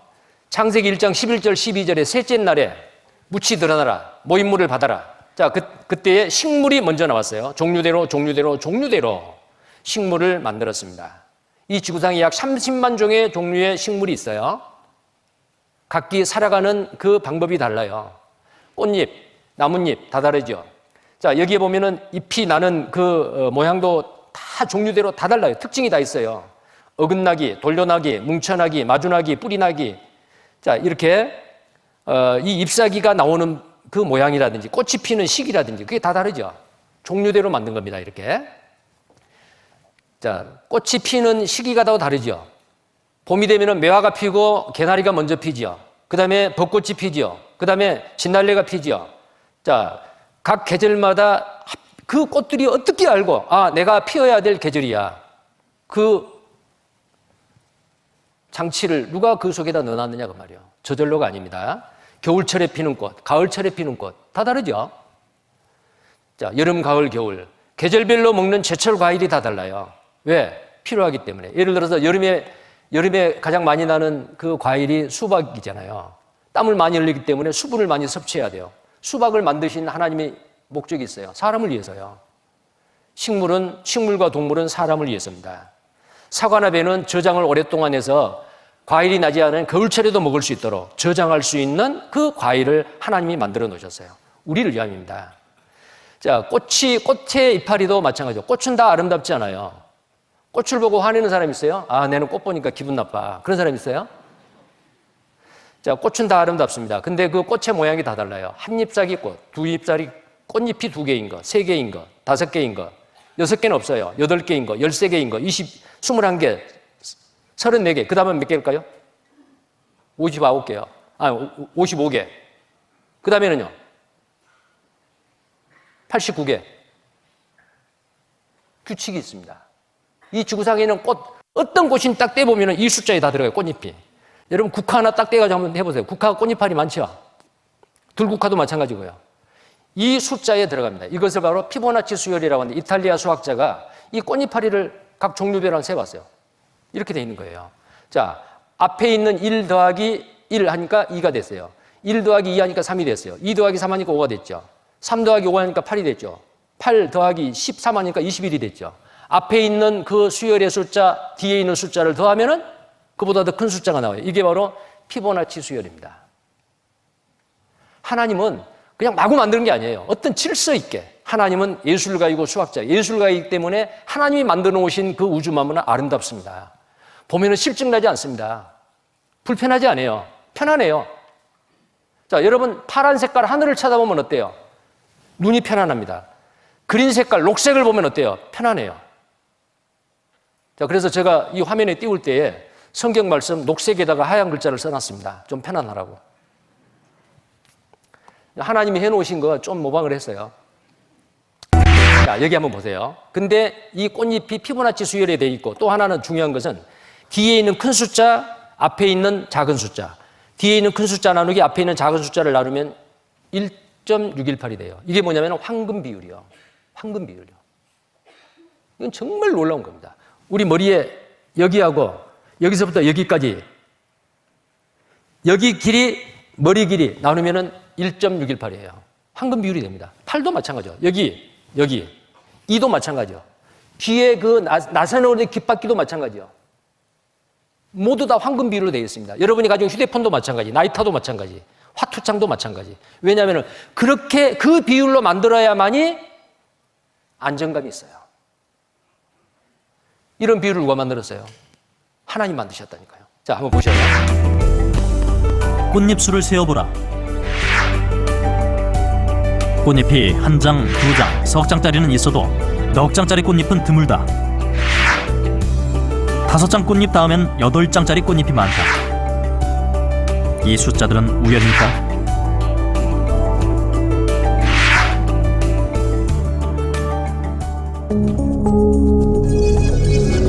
(1과 2를) 더하면 2가 되고 1과 2를 더하면 3이 되고 이렇게 앞에 두 숫자를 더하면 그 다음 숫자가 되는 수열. 꽃잎수의 배열이 이뤘던 그 수열. 이것이 바로 수학자 피보나치가 발견한 피보나치 수열이다. 해바라기를 보면 꽃이 얼마나 완벽하게 피보나치 수열에 맞춰져 있는지를 알 수 있다. 해바라기가 씨앗을 배치하는 비밀은 이중 나선에 있다.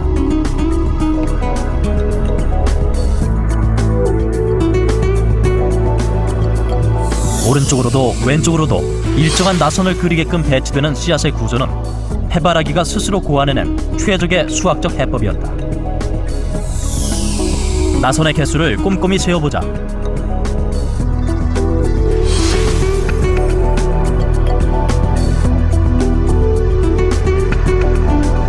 34와 55. 이 숫자는 무엇을 의미할까?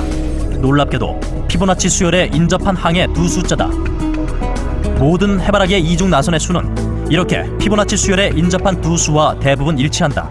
이 공간에 씨를 가득 맺게 하는 이 생식의 그 가장 효율적인 방법인데요. 그 경우 이 왼쪽으로 내려가는 나선의 개수, 오른쪽으로 내려가는 나선의 개수가 이제 피보나치의 두 인접한 수를 이루고 또 그때에만 이 안에 이렇게 빈틈이 없이 씨가 가득 맺게 되는 이런 기하학적인 구조를 갖게 됩니다. 만약 해바라기가 이중 나선의 구조를 취하지 않고 한쪽 방향으로만 나선을 그린다면 이렇게 엄청난 공간 낭비를 초래한다. 꽃 한 송이가 감추고 있는 피보나치 수열의 비밀은 여기서 그치지 않는다. 피보나치 수열에서 뒤의 수를 앞의 수로 계속 나눠가다 보면 1.618에 이른다. 1대 1.618, 바로 황금 비율이다.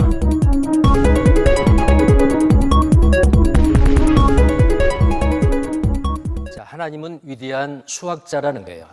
그분은 예술가이십니다. 가장 아름답게 사람이 눈에 보기에 일상생활에서 가장 편안하게 하나님이 모든 것을 만들어 놓으셨어요. 그 다음에요, 동물이죠. 자, 그 다음에 동물을 보면요, 창세기 1장 21절에 종류대로 그 종류대로 물고기를 먼저 만들고 날개 있는 모든 새를 종류대로 만들었어요. 그 다음에 24절 25절에 땅에 기는 모든 동물들, 기는 거, 자, 짐승들, 그 다음에 야생동물뿐만 아니고 집에서 기르는 육축, 그걸 육축이라고 돼 있어요. 육축이 뭐냐면은 가축이에요. 산에서 살고 있는 야생동물을 끌어다가 길들이니까 말을 잘 듣고 집에서 기르게 됐다. 그게 아니에요.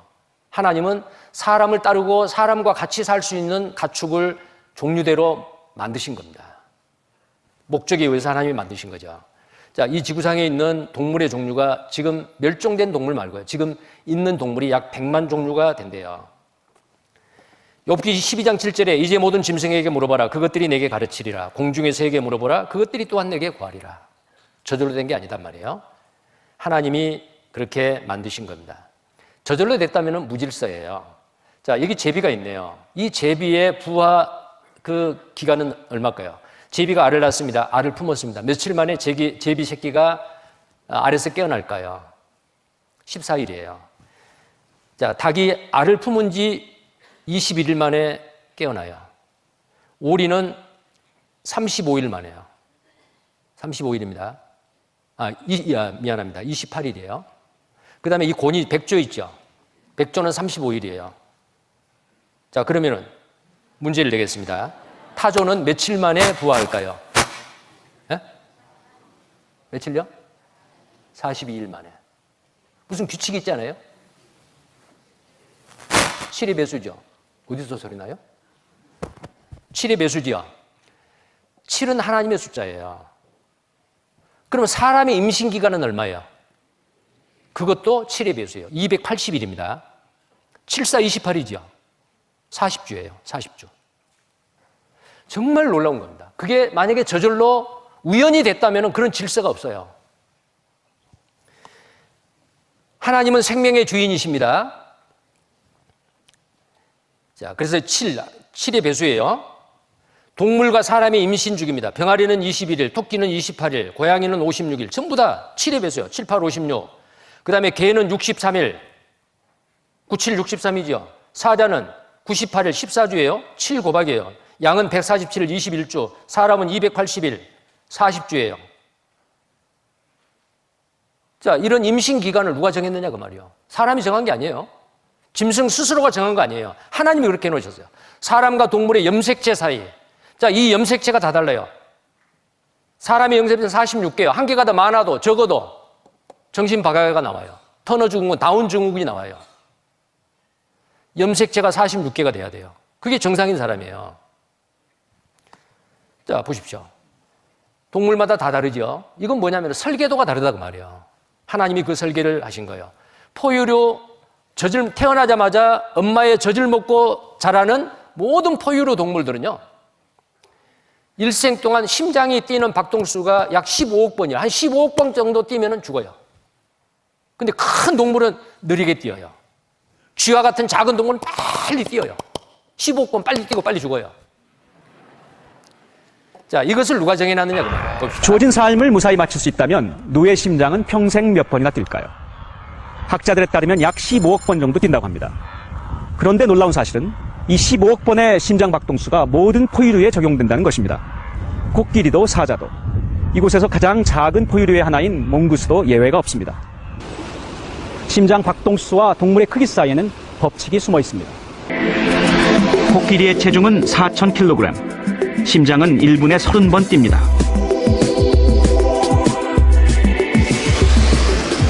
숫사자의 심박수는 60, 체중은 200kg입니다. 그리고 가장 작은 포유류인 쥐는 분당 심박수가 800입니다. 몸무게는 25g 정도입니다. 그런데 모든 포유류의 심박수는 크기에 맞춰 일정한 비율을 가집니다. 한 줄로 그을 수 있을 정도로 규칙적입니다. 一泊の時間が実は体重の4分の1乗に比例する。4分の1の比例するっていうのは体重が10倍になると時間が約2倍長くなるってことです。でこれがゾウからネズミまでみんな成り立つってわけ。 놀라운 일입니다. 동물이 크기에 상관없이 구성 원리는 동일하다는 어떤 자연 법칙을 증거하는 그런 하나의 사례라고 볼 수가 있습니다. 그런데 크기와 관계되는 법칙이 심박수만 있는 것은 아닙니다. 포유류의 호흡수는 크기의 4분의 1제곱에 비례해 느려집니다. 피가 몸을 한 번 도는 시간도 크기에 따라 일정한 비율에 따릅니다. 새끼를 낳을 수 있는 성체가 되는 기간, 대동맥의 지름, 그리고 무려 50여 가지가 넘는 법칙이 동물의 크기와 관계됩니다. 그 중에는 수명의 법칙도 있습니다. 동물의 크기가 커질수록 수명도 일정한 비율로 늘어납니다. 심장 박동수와는 반대되는 기울기입니다. 이 두 직선을 곱하면 일정한 기울기가 나오고 그것은 숫자로 나타낼 수 있습니다. 모든 포유류가 공유하는 심장 박동수 15억입니다. 자, 이런 법칙에 의해서 모든 그 생명체가 태어나서 살다가 죽습니다. 이게 저절로 됐거나 우연이 됐다면은 이런 규칙이 있을 수가 없어요. 정말 하나님은 놀라우신 분입니다. 자, 그리고 우주에 보면은 우리가 살고 있는 이 지구도 원이지요. 구입니다.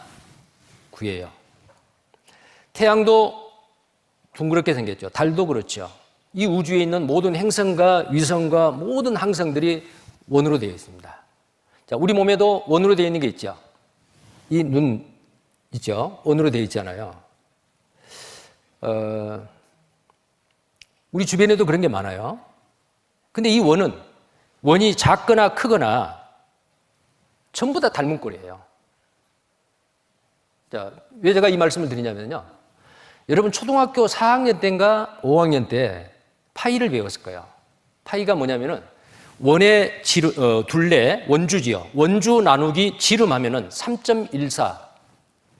기억하시죠? 원의 넓이를 구할 때 반지름 곱하기 3.14. 이렇게 해서 그 공식도 외웠잖아요. 근데 모든 원의 원주 둘레 나누기 지름을 하면은 3.14가 나오는데 그 3.14로 딱 끊어진 게 무한소수예요. 3.14, 1592 뭐 이렇게 해서 쭉 근데 규칙적이 아니에요. 불규칙적으로 막 숫자가 나와요. 이거 정말 아주 놀라운 일인데요. 이 원주를 이제 계산을 하는 거예요. 무한소수인데 3.14, 1592, 6535 이제 계속 나오는 거예요. 그 뒤로.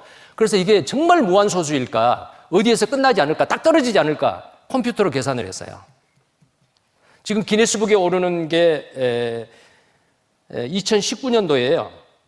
구글 클라우드로 이걸 계산을 했는데요.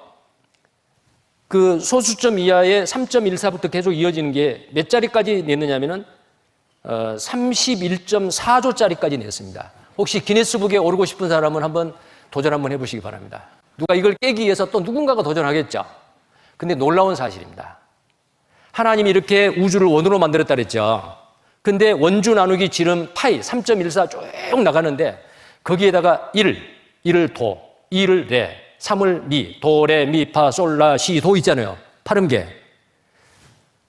무슨 숫자가 나올지를 몰라요. 계산을 해봐야 알잖아요.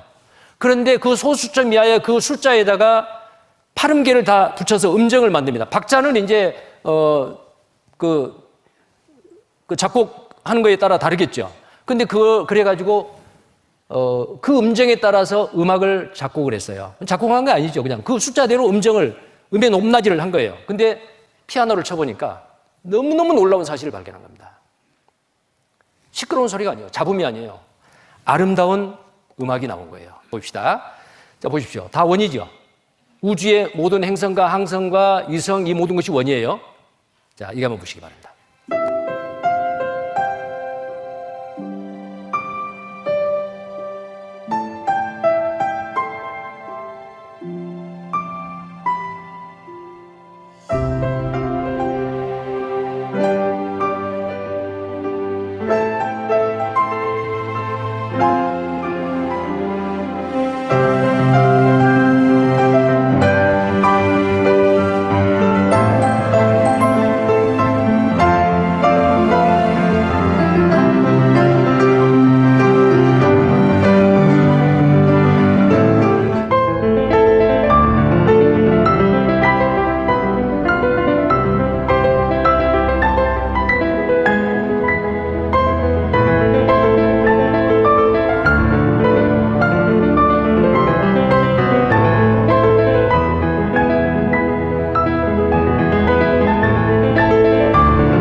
자, 3.141592 이 파일을 보면은 아주 불규칙하는 것 같는데 음악을 만드니까 이렇게 아름다운 음악이 나와요. 자, 이 음악이 언제 끝날까요? 영원히요, 영원히. 하나님은 예술가이고 작곡가이고 음악가이시고 수학자이십니다. 하나님의 지혜는 신묘막측하고 측량할 수가 없어요. 근데 그 하나님이 계신다, 안 계신다? 예, 하나님이 계신다라는 방향성을 가지고 여러분의 인생을 가장 올바른 곳에 투자를 하시기 바랍니다. 하나님은 살아계십니다. 위대하신 분이에요. 자, 그 다음에 레위기 11장 6절에 보면 모든 동물을 하나님이 만드셨다 그랬죠. 근데 레위기 11장 6절에 토끼도 새김질을 하되 굽이 갈라지지 않았다. 토끼가 새김질한 걸 직접 본 사람은 많지 않습니다. 1800년대에 그리즈맥이라는 독일의 프랑크푸르트의 동물학자, 그 동물원 원장이기도 했어요. 그분이 성경을 본 겁니다. 토끼가 새김질을 한다. 성경에는 기록이 돼요. 3500년 전에. 소는 새김질한다 그러면 이해가 돼요. 토끼를 아무리 봐도 먹지 않을 때는 입 딱 다물고 있어요. 새김질 안 해요. 근데 왜 새김질하지 않는 토끼를 새김질한다고 성경에 기록이 났을까? 하나님도 실수하셨나 보다. 그래서 성경을 반박한 사람들이 보세요. 성경도 틀리잖아요. 틀렸어요. 토끼가 책임질하지 않는데 책임질하다고 했으니까 틀린 거예요. 3,400년 동안 토끼가 책임질하는 것을 알아낸 사람이 아무도 없었어요. 독일의 그리즈맥 동물학자가 토끼를 관찰한 겁니다. 캄캄한 밤중에 12시에서 새벽 3시 사이에 밤 토끼가 뭔가를 먹고 있어요. 유심히 보니까 자기 변을 먹어요. 자기가 누운 변을 다시 먹어요. 씹어 먹어요. 그때 뭐 하고 있는 거예요? 책임질하는 거예요. 한 번 먹었던 거 뒤에까지 나오는 것을 다시 책임질하는 거예요. 손은 어떻게 책임질하죠? 위가 4개입니다. 이 안에 위에 들어간 것을 다시 끄집어내서 책임질하죠. 그러면 토끼가 책임질하는 거하고 소가 책임질하는 거 차이가 뭐예요? 거리 차이요.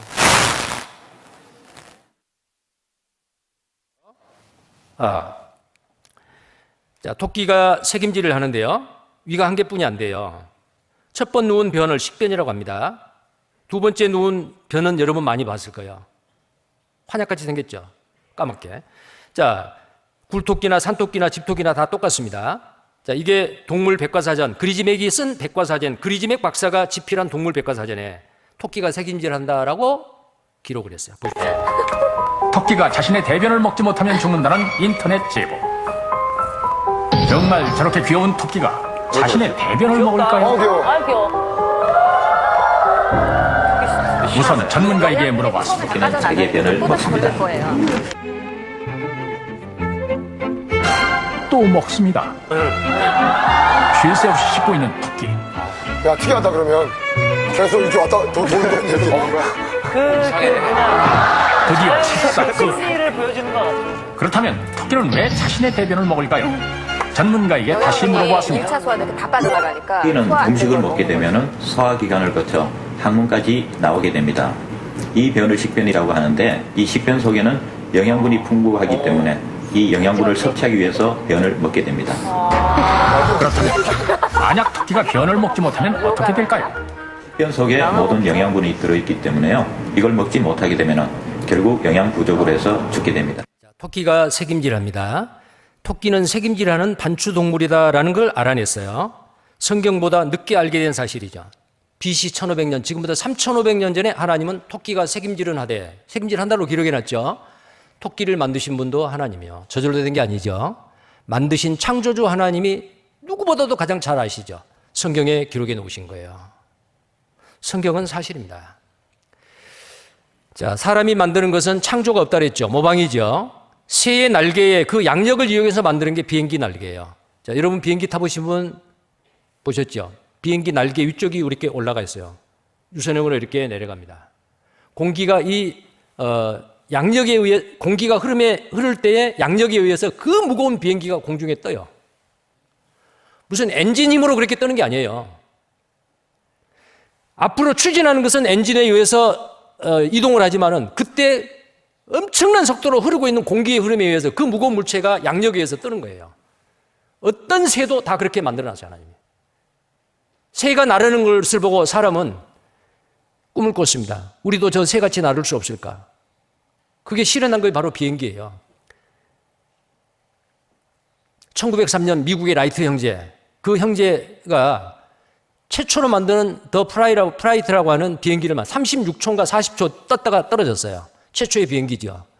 비행기의 역사는 200년도 안 됩니다. 1903년이니까. 초음속 비행기가 나오고 얼마나 많은 사람들을 실어 빠른 시간에 전 세계를 이동을 해줍니까? 자, 이것은 바로 비행기는 창조물이 아니에요. 모방품이에요. 하나님이 만드신 이 새의 날개를 보고 비행기를 만들었다 그 말이에요. 보십시오. 자, 창세기 1장 26절 아까 봤죠. 하나님이 가라사대 우리의 형상을 따라 우리의 모양대로 우리가 사람을 만들고, 하나님께서 사람을 만들었어요. 우리의 형상. 왜 하나님이 우리라고 했느냐? 하나님은 성부, 성자, 성령 삼위일체 하나님이에요. 복수입니다, 항상. 우리가 사람을 만들고, 자, 어떤 그 발명품이 있다 그러면 거기에 설계도가 먼저 나오죠. 그 설계를 한 사람은 뛰어난 사람입니다. 지혜와 능력이 있는 사람이에요. 자, 마찬가지로 생명체, 사람의 설계도가 있습니다. 최고의 걸작품이에요. 사람의 설계도에는 우리 몸속에 있어요. 약 60조 개의 설계도가 있어요. 우리 몸속에 세포 핵 속에 들어있는 DNA 있잖아요. 그 DNA가 어떤 그 배열이 되어 있느냐에 따라서 얼굴 생김새, 머리의 지능, 수명, 모든 것이 거기에 정보가 담겨 있어요. 근데 그 설계도를 누가 그렸느냐? 부모님이 그리지 않았습니다. 하나님이 그렸어요. 그리고 그 설계도대로 우리를 만드신 거예요. 몸속의 세포가 60조 개에서 100조 개의 세포로 이루어져 있습니다. 자, 여기에 있는 이것이 바로 DNA예요. 이게 설계도다 그 말이에요. 자, 세포 속에 이런 것들이 있습니다. 정말 신묘막측하게 시편 139편 13절 14절에 주께서 내 장부를 지으시며 나의 모태에서 나를 조직하셨나이다. 내가 주께 감사하며 나를 지으심이 신묘막측하심이라. 하나님의 그 뛰어난 지혜에 의해서 이 세상 지금 약 79억이 살고 있죠. 곧 80억 될 것 같아요. 거의 79억의 사람이 지금 이 지구상에 살고 있습니다. 그런데 한 사람 똑같은 사람 한 사람도 없어요. 왜요? 설계도가 다 다르기 때문에. 이게 만약에 우연히 저절로 만들어졌다면 똑같은 사람 나올 수 있잖아요. 똑같은 사람이 없다 그 말입니다. 하나님이 그렇게 설계하신 겁니다. 다 다르죠. 형제간여도 다릅니다. 일란성 쌍둥이도 달라요. 자, 그런데 이 하나님을 믿지 못하도록 가로막고 있는 아주 나쁜 학설이 있어요. 그게 진화론이죠.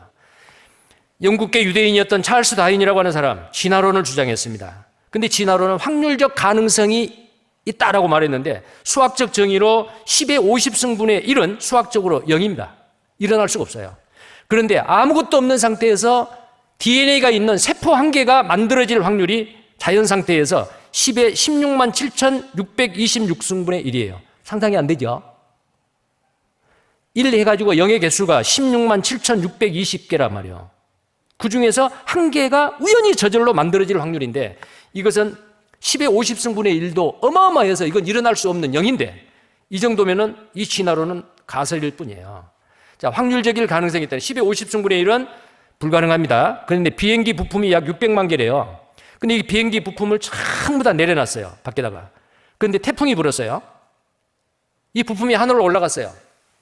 근데 하늘에서 뭐 자기 수 있어요, 없어요? 불가능하죠. 그런데 아메바가 우연히 세포 한 개가 우연히 생길 확률이 10의 16만 7,626승분의 1이니까 진화론은 확률적으로도 불가능합니다. 그러면은 가능성은 제로예요. 그런데도 사람들은 이 진화론을 믿어요. 진화됐대요. 어디에서요? 물고기, 파충류, 양서류, 파충류, 일부는 새가 되고 일부는 포유류 동물이 되고 그 다음에 사람이 됐다. 이거 믿습니까? 이게 믿는다는 게 기적이죠. 근데 교육의 역효과로 인해서 사람들의 머릿속에 나도 모르는 사이에 진화론이 세뇌가 돼가지고 하나님이 창조했다면 그건 비과학적이다라고 이야기해요. 이게 더 비과학적이에요. 진화론이. 중간 단계 화석은 존재하지 않습니다. 자, 쥐에서 박쥐로 됐다. 그러면 쥐도 아니고 박쥐도 아닌 중간 형태, 뭐 날개 한 개짜리 무슨 뭐 박쥐가 이런 거 없어요. 뭐 화석이라고 있어야 하는데 없어요. 중간 단계의 화석이 지금까지 하나도 없습니다. 유인원도 마찬가지. 자바원인은 긴팔 원숭이였습니다. 날조였어요. 크로마뇽인 현대인과 같다는 결론을 내렸어요. 중간 단계에서 인류 진화론은 잘못이다. 중간 형태의 화석 없고 확률적 가능성만 의존한. 그 확률적 가능성도 없어요. 진화론의 거장 진화론 비판, 창조론 부인 잘못했다라고 양심선언했어요. 자, 대형 박물관 이스라엘 키 박사는 이 박물관에 수많은 화석이 있지만 생물이 다른 종으로 변했다고 증명할 수 있는 것은 하나도 없다. 오히려 그 견해가 틀렸음을 증명하는 것뿐이다. 양심적인 선언했죠. 우리 조상들은 절대 진화론 안 믿었습니다. 이런 속담까지 만들어냈잖아요. 콩 심은 데 콩 나고, 팥 심은 데 팥 나고, 녹두 심은 데 녹두가 뭔지 몰라요? 원숭이 심은 데 원숭이 나고, 사람 심은 데 사람 난다. 원숭이에서 사람으로 진화된 게 아니에요. 자, 하나님이 식물, 동물, 사람을 만들었죠. 왜 그랬을까요? 사람을 만드는 것은 하나님을 위해서, 사랑의 짝으로.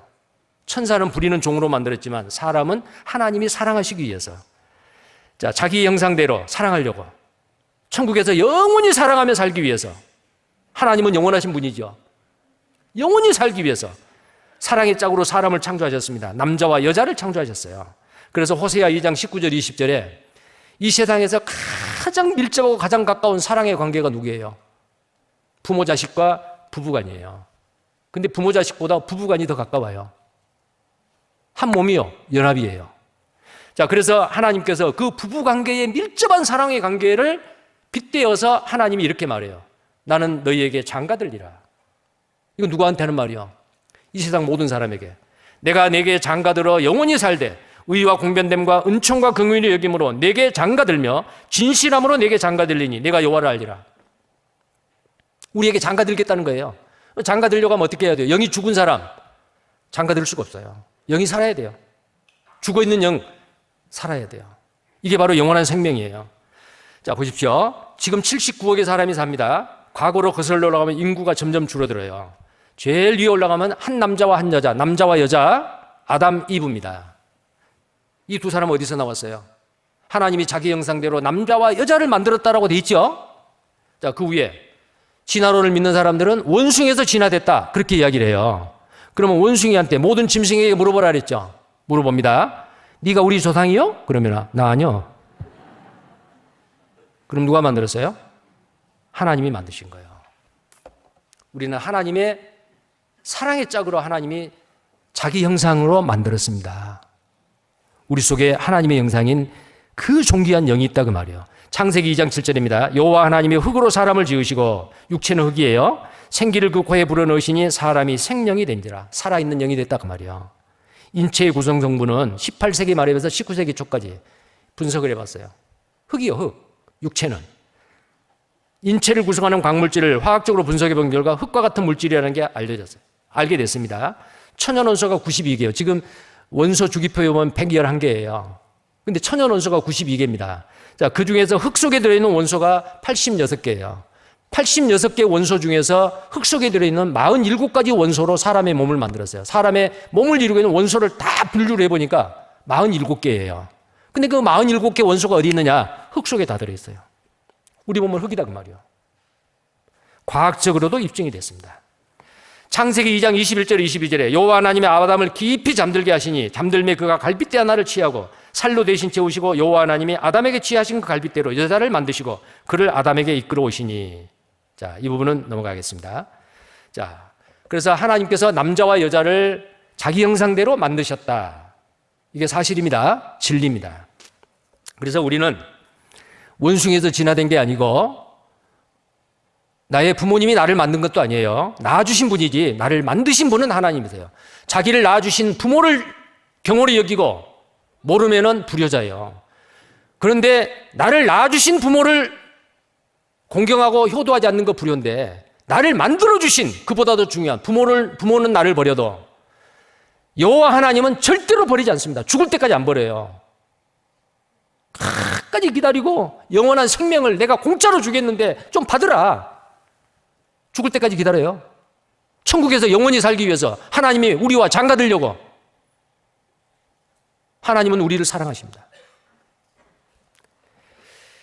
자, 그렇게 해서 우리를 하나님의 형상대로 만드셨어요. 자, 이 표 계속 보고 계시죠? 하나님은 역사를 주관하신 분. 자, 역사를 주관하신 분. 이 역사 가운데서 죄를 범하는 사람 심판하신 분이요. 자, 이제 역사입니다. 시몬 그린리프라고 하는 이 하버드대 법대 교수는 기독교는 세상에서 입증 가능한 종교다. 무조건 믿으라고 말하지 않아요. 믿을 만한 증거, 성경이 정말 사실인지를 믿을 만한 증거를, 확실한 증거를 하나님이 우리에게 보여주십니다. 성경은 근거를 가지고 말하기 때문에 사람들이 정직하게 마음을 열고 자기 편견을 버리고 색안경을 벗고 그 증거들을 확인한다면 그 증거들을 받아들이는 것 말고는 다른 도리가 없다. 증거가 나타난 데가 안 받아들이면 되겠어요? 확실한 진리라는 사실을 말입니다. 이사야 41장 21절에 나 여호와가 말하노니 너희 우상들은 소송을 일으키라. 야곱의 왕이 말하노니 너희는 확실한 증거를 보이라. 다른 우상들은 확실한 증거를 보일 수 없다고 말이요. 그러나 여호와 하나님은 증거를 보일 수 있다고 말이요. 이사야 21장 22절 23절에 장차 당할 일을 우리에게 진술하라. 이전 일에 어떠한 것도 구하라. 우리가 연구하여 그 결국을 알리라. 혹 장래사를 보이며 후래사를 진술하라. 너희의 신됨을 우리가 알리라.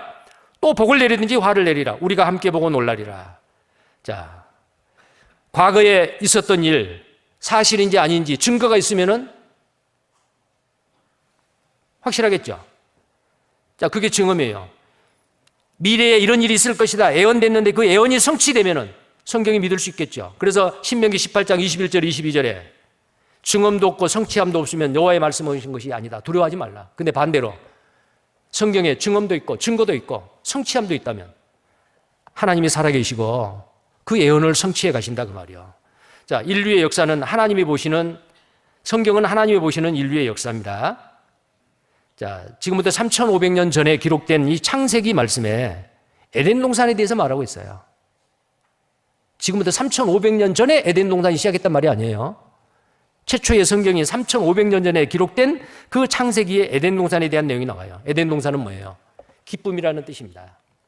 이곳에서 인류의 역사가 시작이 됐어요. 그럼 이 에덴 동산은 신화일까? 실제로 역사적으로 있었던, 존재했을까? 자, 이 에덴 동산, 창세기 2장 8절에 여호와 하나님이 동방의 에덴에 동산을 창설하시고 그 지으신 사람을 거기 두시고 에덴에 두셨다 그랬죠. 그런데 그 에덴 동산이 우리가 사는 이 시대에 발견됐어요. 왜냐하면 에덴 동산에 4개의 강이 흘렀습니다. 강이 에덴에서 발원하여 동산을 적시고 거기서부터 갈라져 4 근원이 되었으니 첫째 이름은 비손이라, 둘째 강은 기온, 셋째 강은 히데겔, 티그리스입니다. 넷째 강은 유브라데더라. 근데 지금 히데겔, 티그리스와 유브라데스 강은 지금도 있어요. 자, 여기 보시니까 유브라데스 강, 티그리스 강, 페르시아만으로 흘러들어갑니다. 이라크를 관통하죠. 상류가 터키예요. 그럼 2개 강이 없어요. 비손과 기온 강은 없어요. 그래서 역사학자들이 잃어버린 강이라고 명명을 했어요. 잃어버린 강, 비손과 기온 강입니다. 그런데 여기가 에덴 동산이라는 확실한 증거를 알게 된 거예요. 오늘날 페르시아만입니다. 세계에 석유가 제일 많이 매장되어 있는 거. 에덴 동산을 땅 속에 넣었어요. 하나님이. 에스겔 31장 16절과 18절에 에덴의 영화롭고 강대한 모든 나무가 치하에서 위로를 받는다. 치하에 내려갔다 그 말이요. 자, 나머지 2 강인 비손과 기온은 왜 없는가? 인공위성에 의해서 찾아냈습니다. 에덴 동산, 인류 역사가 시작되는 에덴 동산 사실입니다. 자, 여기 마침내 우리 시대에 발견된 에덴 동산은 3,000년 성경 역사 속에서 베일에 쌓여 있었는데 그 신비가 30년의 인공위성 기술에 의해 드디어 밝혀졌다. 성경에서는 에덴 동산의 위치가 이곳의 근원이 되는 티그리스 강과 유프라테스 강과 다른 2개의 강인 비손 강과 기온 강이 있는 곳이라고 묘사되어 있다. 그런데 문제는 현재 터키에 흐르고 있는 티그리스 강과 유프라테스 강은 시리아와 이라크에서부터 오는 강들과 근원이 틀리다는 것이다. 그리고 그곳에 비손과 기온 강은 현재 존재하지 않다는 것이다. 그러나 고고학자인 지오르스 자린 교수는 이 수수께끼를 풀 수 있다고 믿었다. 그는 1971년에 최초의 고대 인류 발생지를 찾기 위해 아라비아 반도를 여행하였다. 그리고 그는 사우디아라비아가 과거에 항상 사막은 아니었음을 밝혀내었다. 연구 과정에서 자린 교수는 인공위성에서 찍은 사진을 토대로 땅의 지형을 밝혀내게 되었다. 이것은 놀라운 발견이었다. 이 사진을 통해 화석화된 2개의 강을 발견할 수 있었다. 지금은 말라버린 강들이다. 그곳은 현재 사우디아라비아와 이란에 위치하고 있다. 4개의 강들이 모두 흘렀을 때의 상황은 6,700년 전에는 창세기에 묘사된 것처럼 물고기와 자원과 물이 풍부했을 것입니다. 그래서 처음에는 페르시아만의 시작점이 에덴 동산에 위치했던 곳이고 하나가 4개의 강으로 나눠졌다고 말할 수 있습니다. 4개의 강들은 강 쪽으로 흘러서 마침내 하나의 강과 만나게 되는데 이 지점이 비옥한 땅, 바로 성경에 나오는 에덴 동산이라고 말할 수 있다. 이 에덴 동산을 발견하게 된 게 인공지성 사진이 발단이 된 거예요. 자, 그래서 정확하게 에덴 동산은 지금의 페르시아만이다 라고 확정이 됐습니다. 에덴 동산은 저 어디 뭐 하늘에 있는 그런 가상의 어떤 공간이 아니에요. 이 지구상에 우리가 살고 있는 이 지구에 에덴 동산이 있었어요. 근데 문제는 그 에덴 동산에서 인류의 역사가 첫 단추가 잘못 끼워진 거예요. 먹지 말라는 선악과를 먹음으로 인해서 인류의 조상 아담 하와가 죄인이 됐습니다. 하나님과 끊어졌죠. 그를 통해서 태어나는 모든 인류는 어머니 뱃속에서부터 하나님과 분리된 상태, 죄인의 상태로 잉태되어서 이 땅에 태어나게 된 거예요. 그럼 이 세상에 태어난 모든 사람은 죄인이고 지옥 갈 운명이잖아요. 어떻게 돼야 돼요? 하나님 그대로 방치하지 않으세요. 모두 다 다시 구원받기 위해서 영생을 얻게 하기 위해, 영생을 받기 위해서 하나님과 함께 영원히 천국에서 살 수 있도록. 근데 이 땅에 살고 있는 인류 역사 가운데 살고 있는 많은 사람, 구원받고 영생 얻고 하나님을 섬기고 행복하게 살다 간 사람들이 있었어요. 그런데 천국에서 영원히 살 천국 백성이 아직 다 준비가 안 됐어요. 마지막 한 사람, 딱 구원받으면 끝입니다.